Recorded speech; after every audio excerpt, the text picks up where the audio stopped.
It was a Saturday afternoon and I was shopping for work clothes. I had been working at Goldman Sachs, a job I worked so hard to get, all the hours of studying, networking, and researching, and I was living the Wall Street dream life. Finance, energy, the stock market, I lived for it. I ate it up. As I stood in the fitting room looking at the Armani tie I was gravitating to, I felt like a Wall Street businessman in the new suit I had just tried on. It screamed, I work on Wall Street.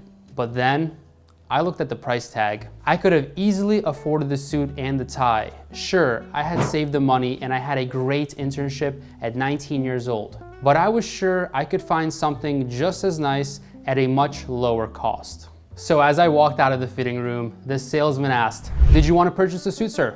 I unambiguously replied, "No, I'm good, thank you."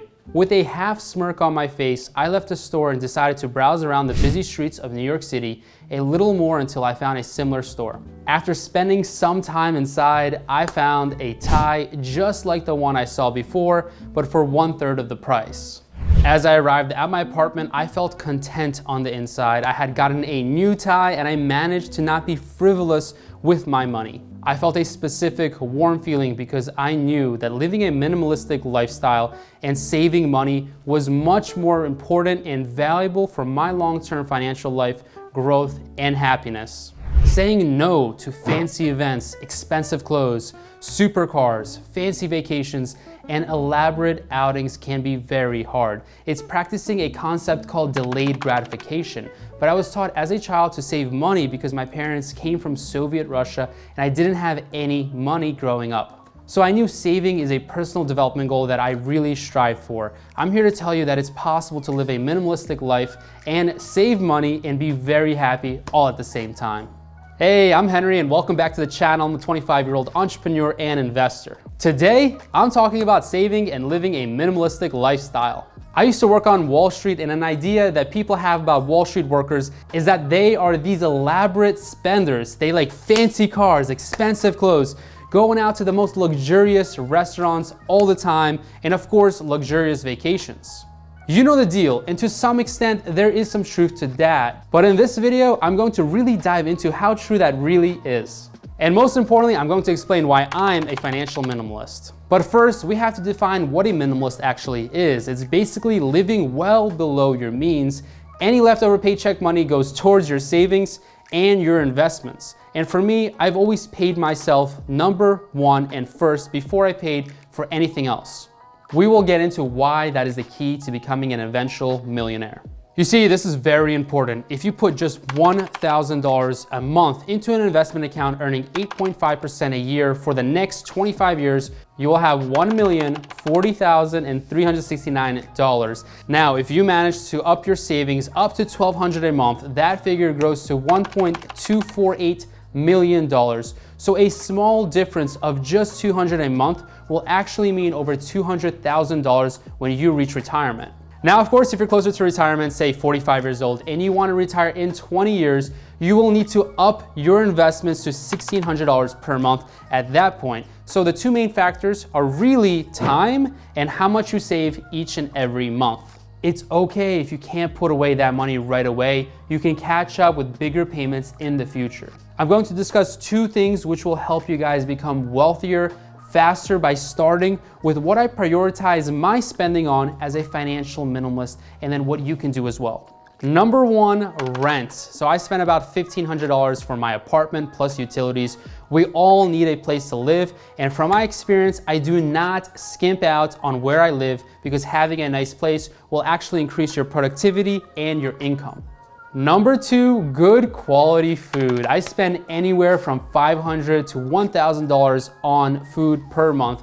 I work a lot, so for me, I do eat out, which breaks some minimalistic rules of cooking at home and saving money. I really do recommend cooking at home as it is way cheaper than eating out at restaurants. Number three, we have a reliable car. Despite making multiple six figures a year, I drive a 2010 Toyota Corolla because it gets me from point A to point B, which is all I really need. And after you have these basics, it's time to do the most important thing, which is socking away money into your investment account. M1 Finance is a great account, which I can recommend if you guys want to check it out. Link in the description. or you can use any brokerage to purchase stocks and index funds. I would say aim to save anywhere from 10% of all your income to 30% of your income per month if you can. When I was working on Wall Street, I was consistently hitting a 40% savings rate, which was tough, but has given me a substantial amount in my investing accounts.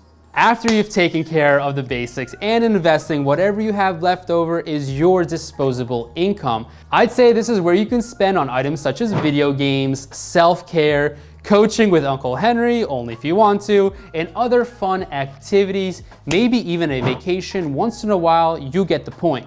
But this would come after you have already paid yourself and socked away money in your investment accounts. This all really comes down to one thing, and that is value. Having a value mentality and looking at your purchases and how you spend time on certain things is something that you should really look out for, and is my number one piece of advice. Whenever I do something, I ask myself two questions. Will this grow my wealth, and will this make me happier? And yes, giving back to charity and doing free work, such as volunteering, adds to my happiness. So it is fine if I'm not always paid for something like that. For example, I really love animals and I plan to donate to that cause at the end of the year. And I think that's totally fine. We should all have a budget set for certain activities such as volunteering and giving back, because the more you give, really the more you get in return. But essentially, when I look at a mansion or a Lamborghini, I know that I can buy a Lamborghini in cash, but that wouldn't make me any happier. As an alternative, I can invest more time into my channel and help you guys achieve more, which at the end of the day would make me way happier than just driving a Lamborghini. And that is my personal choice. Do you have to be rich to save money? No. It's all about budgeting wisely and paying yourself first. If you're on the younger side, then having roommates can save you a lot of money and increase your savings per month. For me, I still try to hit that 40% of my income goal for savings per month, and a really good way is to really just write things down. Part of the reason I got this whiteboard right here is so I can track some of my results and plan my budget, goals, and investment plans. It's also to teach you guys, so overall, I'm getting a great value from the investment that I made in this whiteboard, and I suggest you guys do something similar, whether it's sticky notes, a notebook, or if you wanna go whiteboard like me, I would totally recommend it. As long as you can try to save 10% of your income to get started, you will be well on your way to having a better and more secure financial future. Take the process step by step. You won't instantly save a ton of money right away. It takes work, it takes time and consistency and the correct mindset. Just like most things in life, it doesn't happen overnight. And we have all heard Rome was not built in a day. So relax, take notes on this video and implement this into your guys' life. Saving money and taking control of your finances can make you way happier. When I first saved $10,000, it was a huge milestone for me, coming from a poor background and poor upbringing. And I celebrated by treating myself to a very nice dinner. And then when I saved $100,000, I took my whole family out to have dinner with me. So saving and investing can absolutely be rewarding and something you celebrate along the way.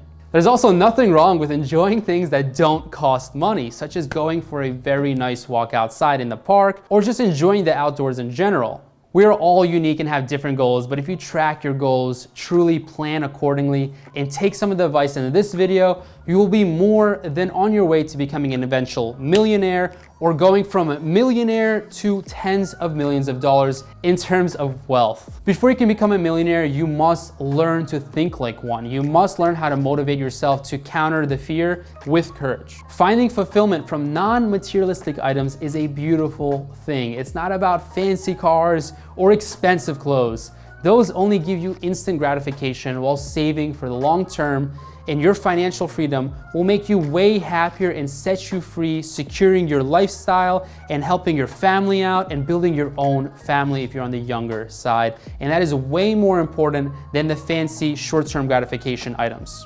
If you want to see the investment calculator that I use and plan your financial goals, it's free and it's in my description. Other than that, if you want to know how to invest as a beginner, here's a video that you can watch to get your feet wet and get started the fast way. Either way, I wish you guys nothing but success, and I'll see you guys very soon. Be aggressive in learning, but be safe in investing. No one ever sees me, I'm losing every battle. No one ever sees